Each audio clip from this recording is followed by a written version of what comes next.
So hello guys, so welcome to my vlog. So for today's video is gagawa tayo ng tutorial for Matplotlib. So ano nga ba or what is Matplotlib? So search natin what is Matplotlib.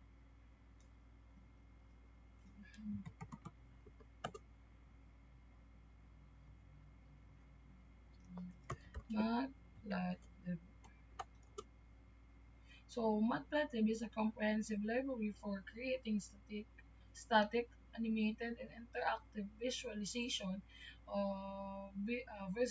in Python. Matplotlib easy make easy things easy and hard things possible. Create publication quality plots, make interactive figures that can zoom, pan, and update. So, ito yung iba't ibang ano niya. Pwede tayo makagawa doon ng uh, iba't ibang graphs. And, ayan, for example, yung mga ganito. Ayan, yung mga ganito. Plots, pwede kaya niyang gawin. So, magagawa lang tayo ng mga code and magagawa na pag in-import natin si Matplotlib is magagawa na niya kung ano man yung ipa-plot natin ng mga graphs. So, saan nga ba ginagamit ang Matplotlib? So, Matplotlib is a powerful tool for creating visualization in Python, providing many options for different types of plots. So, as a user become more familiar with Matplotlib, they can use it for various plot style and customization option to make appealing and informative graphics to understand and presenting data. So, makapag-present tayo ng data ng maayos at mas maiintindihan natin yung ating data and graph kapag na-plot natin siya ng maayos using Matplotlib. So, we can open Matplotlib or Anaconda muna para bubuksan natin si Jupyter. Anaconda Navigator.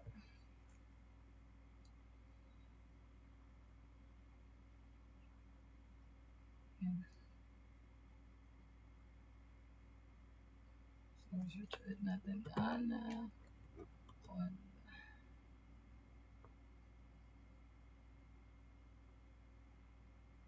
So, ayan ang Matplotlib. Ito pa yung mga samples niya. Ito pa yung mga samples. Wait lang, ayaw mabuksan ni Anaconda. Kada na lang magbibideo tayo ay ayaw niya mabuksan. So, wait lang po guys. Ayan. Ayan. Brush lang natin. Medyo puno na ang ating desktop. So, una natin gagawin is i-focus natin sa Anaconda. Then, hanapin natin yung Jupyter's Notebook. So, katulad lang ng previous video, nung tayo ay nagawa ng Arima, pero ito po ay sa Mat20. Ito po ang ating ginagawa ngayon ay Mat20. So, ito po ay programming. Kasi sa time series, gumagamit din tayo ng NumPy, Pandas, and Matplotlib. So, nung nakaraan, yung mga activities namin ay ginamitan ng ganun. So, there is an instant wait lang. Ayan.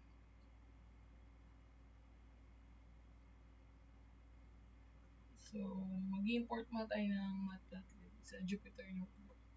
So, hintayin lang po natin magbukas ang ating Anaconda.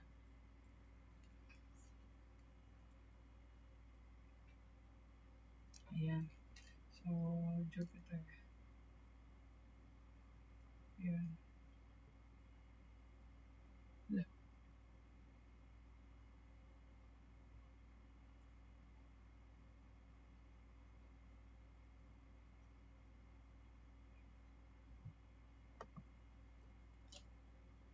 Wait lang guys.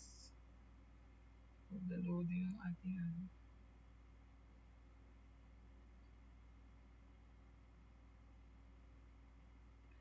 Oh!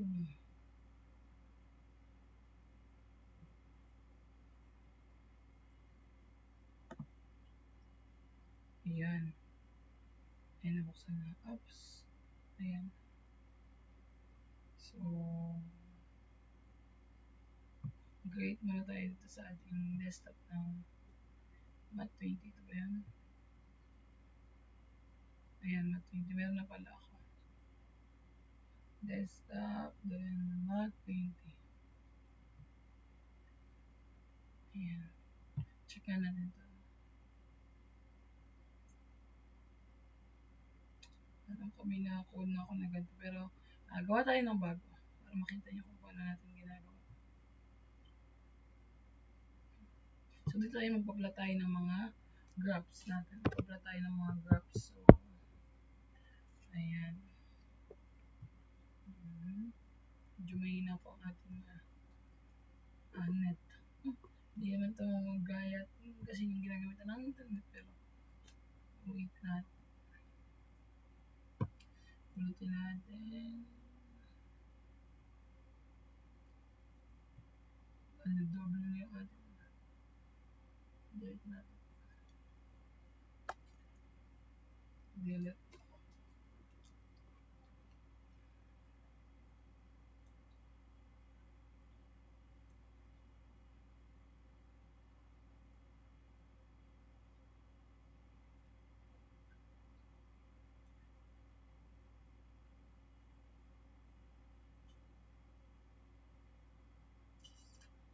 So, wait lang natin, guys.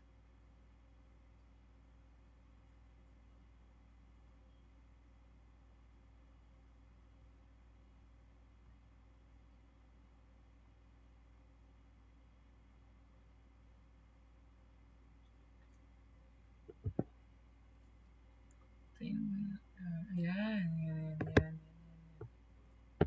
So, pangalan natin ito na matplotlib.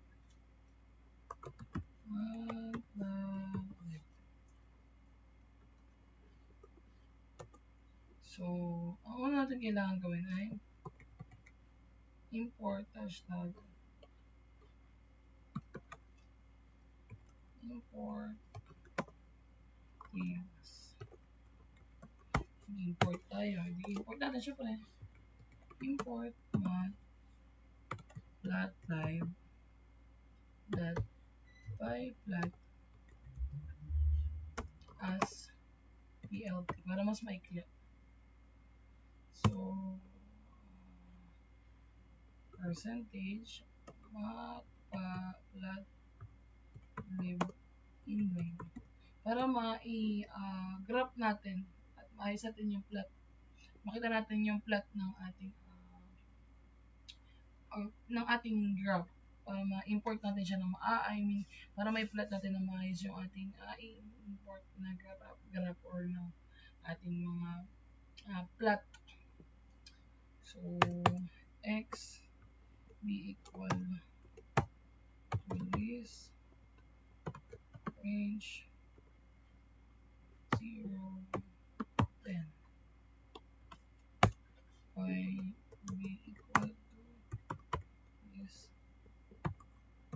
range negative 10 to 0. Ayan.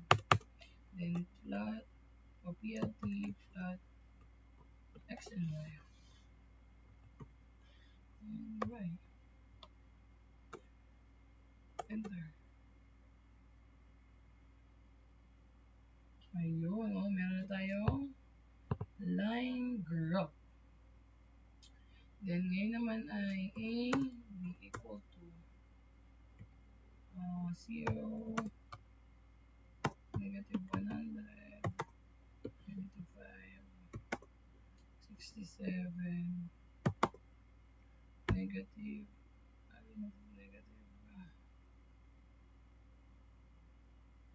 434. And b, gagawin natin ito m and equal to 0, b, 3, 7, 3, 9, plt dot m.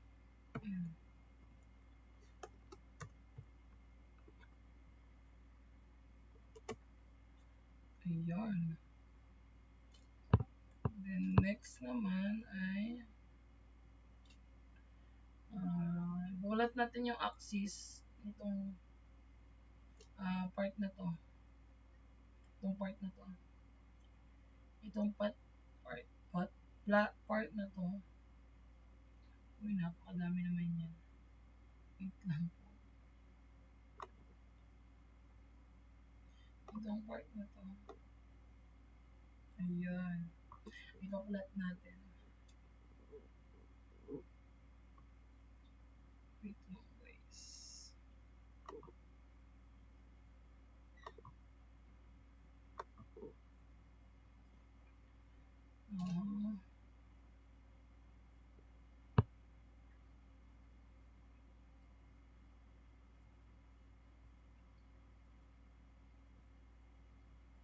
Ayan.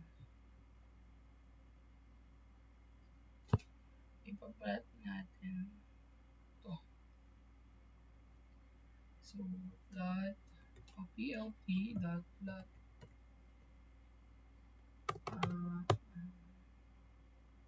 axis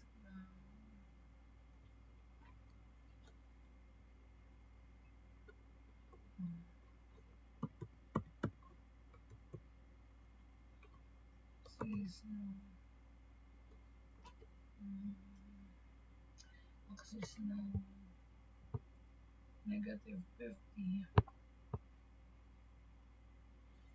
negative 50, 80 to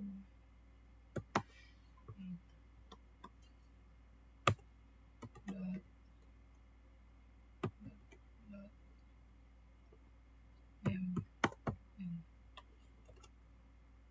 Yun, i-plot na natin yung part na yun.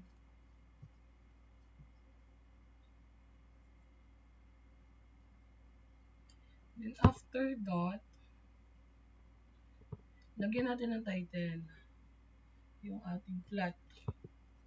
Lagyan natin ng title ang ating plot. So,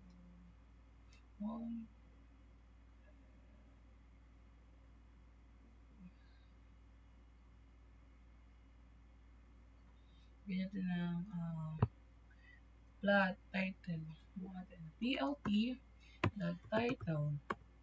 So, ang dali lang yan, di ba? I-enter mo lang yung mga gusto mong mga i-plot niya, then siya na mismo yung nagpa-plot dito sa Matplotlib, di ba? Siya na mismo yung naglalagay kung ano itsura ba ng plot mo, kung ganito ba yung itsura ng plot mo, kung ganyan ba, ganun. So, siya na yung so, lagyan natin ng my triangle. My triangle. Okay, doon na natin lagyan ng my triangle. Then, PLT dot X label. Yung label ng X natin ay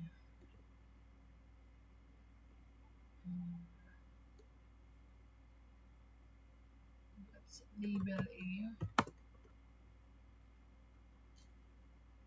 Then PLT yung label naman ng Y dot Y label ay label B or label M.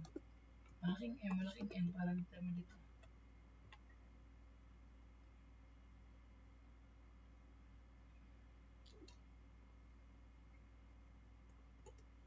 Then PLT dot plot dot M. Let's check natin kung magkakaroon ng title yan. May title label N and label M. Diba?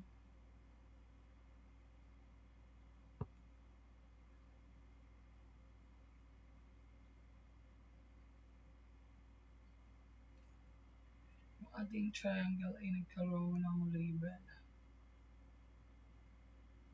Diba?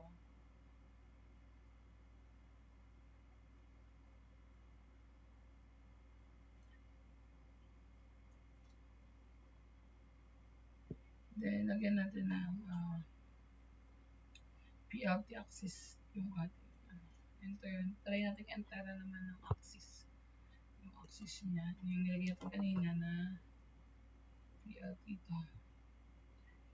Lagay natin ulit dito. Tignan natin kung anong mangyayari kapag nilagay natin siya dito. Kita nyo naman na naging ganito yung triangle natin or yung ating plot natin ay nalagyan ng title. Yung plot natin kanina which is ito. Yung plot natin kanina which is ito. Ayan. Ay nalagyan ng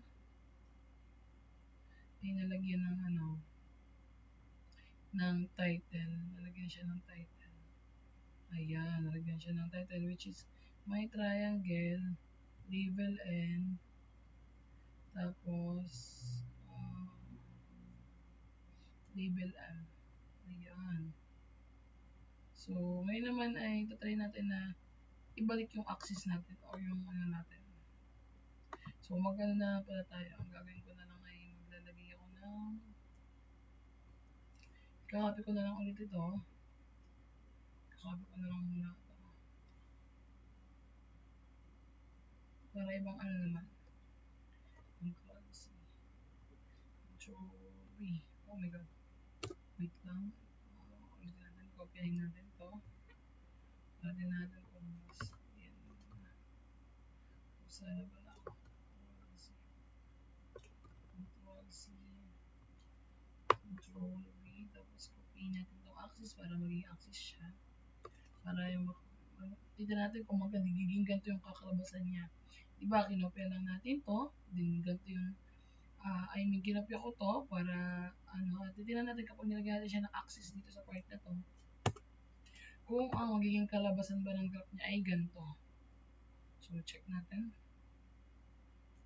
Control Enter. Ayan. So, ayun. So, same na yung ating graph na ito. Dito sa graph natin dito. Nagkaroon lang siya dito ng wait lang. Nagkaroon lang siya dito ng title na may triangle and label. Saka yung isa ay ito. M label. Yun. So, yun lang yung pinagkaano niya.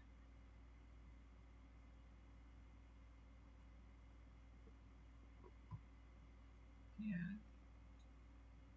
So, yun lang. Dinagdagan lang natin yung title at saka X and Y label. Then, ngayon naman ay itry natin yung lagyan siya ng X text or yung pangalan ng X. Ganun. Yung lalagyan natin siya ng imbis na iba yung mga number natin dito ay negative 40, negative 20, 0, 20, 40, 60. Ipapalitan natin ito ng letter. Try natin. So, kinopya ko lang ulit ito. Para madagdagan lang natin siya. Enter plt.xx.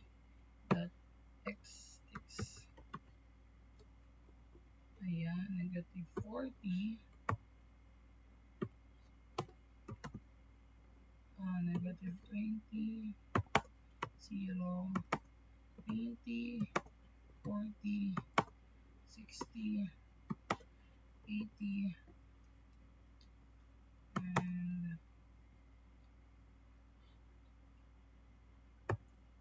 H, E, L, L, O, L, pangatlo na siya, L,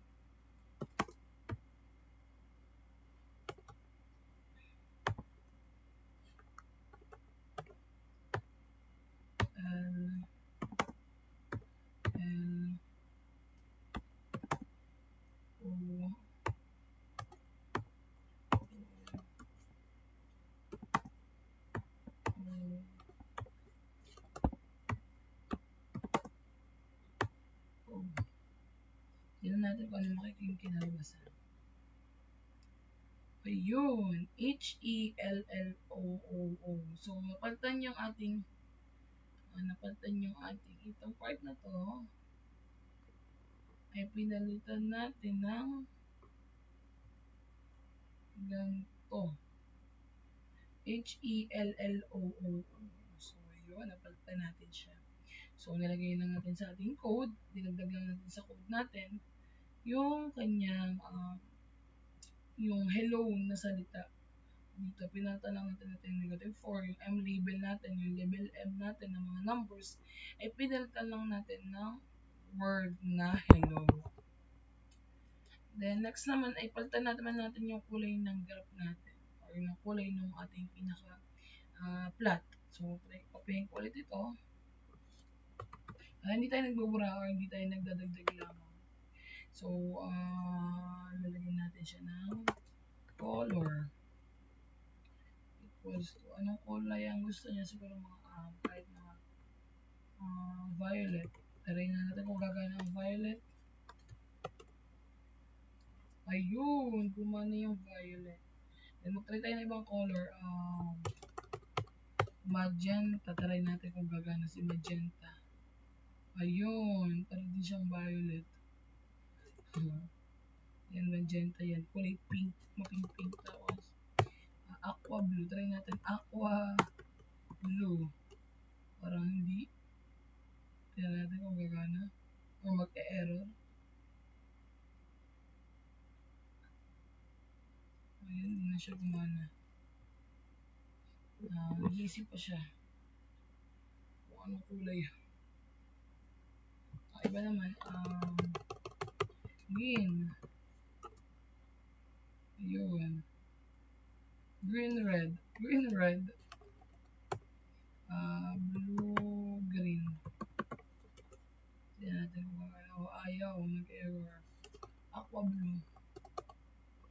Aqua blue.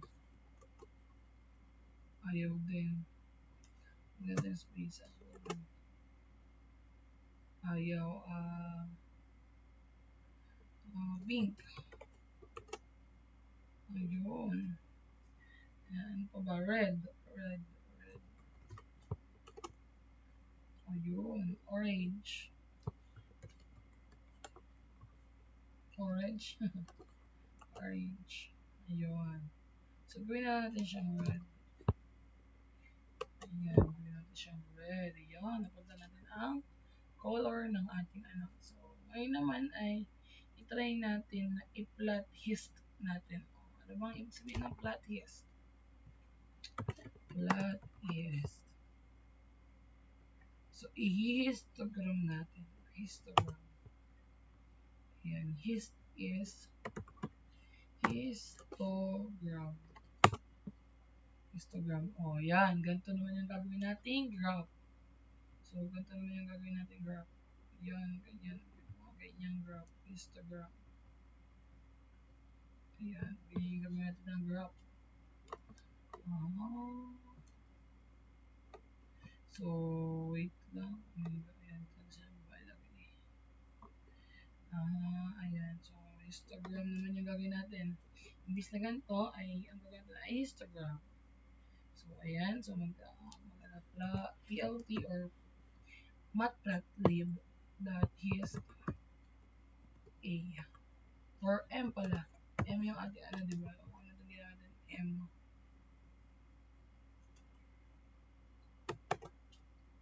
Ayan. So, na ito yung ating histogram ng ating plot A or yung ating M, I mean rather M. Kasi M at N yung ating ginamit dito. Ayan, yung M at N natin. So, next naman ay itatry naman natin yung histogram. Itong dalawang ito. So, di ba, sabi ko nga sa inyo, madami tayong pwedeng gawin. Madami tayong pwedeng gawing plot dito. Madami tayong pwedeng gawin ng mga graph. Or ano, pwedeng line graph, histogram, pwede din mga bar graph, at lahat.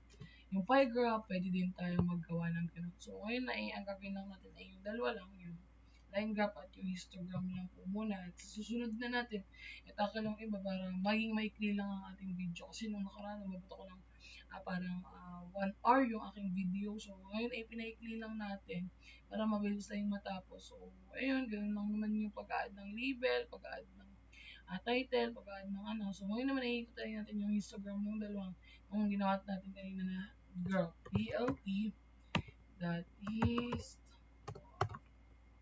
is X. Oops, sala ng spelling. Enter PLT dot is Y. Ayan. So, ayan yung naging plot ng ating X and Y. Ibig sabihin ay same siya. Same siya ng ano. Kasi itong isa ay negative. Yung ating, ating, tama ba? X ba or Y? Ito lang. Y at ang X ang negative. O yan, negative na yung ating Y. Ito ang ating Y. At ito naman ang ating X. Itong part na to ay Y. Ito naman ay X. So, ayun. Doon lang natatapos yung ating graph. Na-try natin na mag-histogram at mag-line graph. So, sa susunod natin tatakal naman yung next time naman natin tatakal yung ating mga kung paano naman yung pie graph, bar graph, yung mga ganun. So, ngayon ay yung dalawang graph lang muna yung tinakip ko sa inyo, yung sinubukan natin para kahit paano ay natuto tayo na plot using matplotlib or using importing the matplotlib. So, ayun lang naman. Ang gusto ko, kailangan nyo lang lagi talagang i-import si matplotlib para magamit natin siya at makapag-plot tayo ng mga graphs natin. May graph natin yung mga plots natin. Or makapag-plot tayo ng mga graphs or ng mga datas natin. So, ayun. Ganito lang naman maglagay ng label. Yung kung ano yung gusto mong lagyan. X-axis, Y-axis. Ayun lang. X-label and Y-label. Then, yung title natin, ang pinaka-title ng ating mismong graph, ganoon lang din. Mag-enter ka lang dito ng, ayan, mag-plot title, plot.title lang, tapos kung ano yung gusto mong ita-title natin. Tapos, yun nga, yung x-axis at gusto mong lagyan ng y-axis, pwede din. Tapos, pwede mo din gawing, palitan yung number. Katulad ng ginawa ko kanina na pinalitan ko yung number ko, itong mga number na ito, itong mga number na to ay pinalitan natin ng mga word na ito, yung hello. So, pwede natin gawin yun. Kahit nga yung ating x-axis ay pwede din nating lagyan ay yung ating y-axis. Yung ating y-axis ay pwede din nating lagyan ng word, diba? Pero hindi ko na ginawa, dinalay lang natin yung sa x-axis. So, yun lang, tatapos yung ating video, tatapos yung ating matplotlib na mabilis lang naman talaga na code patungkol dito. Type mo lang yung type ka lang ng matplotlib na histogram, kung anong gusto mo, kung anong gusto mo gawin, histogram ba, kung pie graph ba, or kung anong gusto mong graph na gamitin mo, ay pwedeng mong i-plot using na plot na matplotlib. Kaya, mas mapapadali dito kasi nga, di ba, katulad nga nung sabi natin kanina, matplotlib. Matplotlib is a comprehensive library. It is a comprehensive library for creating statistic, animated, and interaction visualization in Python. And it matplotlib make thing easy and hard things possible. So magagawa niya mapabilis lalo yung pagpa-plot natin. Mga mahihirap na i-plot, mahihirap na mga bagay, ay kaya niyang pabilisin. So, it also, a numerical programming language and its numerical mathematical extension NumPy provides an object-oriented EP invented plot into application using general GU. Ayan, ibang ano. So, basta ang matplotlib nga ay talagang magagamit natin to interact visualization in Python. In Python, rather. So, yun lang, mas mapapadali nga nito ang ating buhay. So, gamitin natin ang Matplotlib para sa pag-graph at sa iba't iba pang ah, ninanais natin gamitin. So, dito na tatapos yung ating video. Thank you for watching. Bye-bye. Mabot ng 30 minutes. Bye-bye.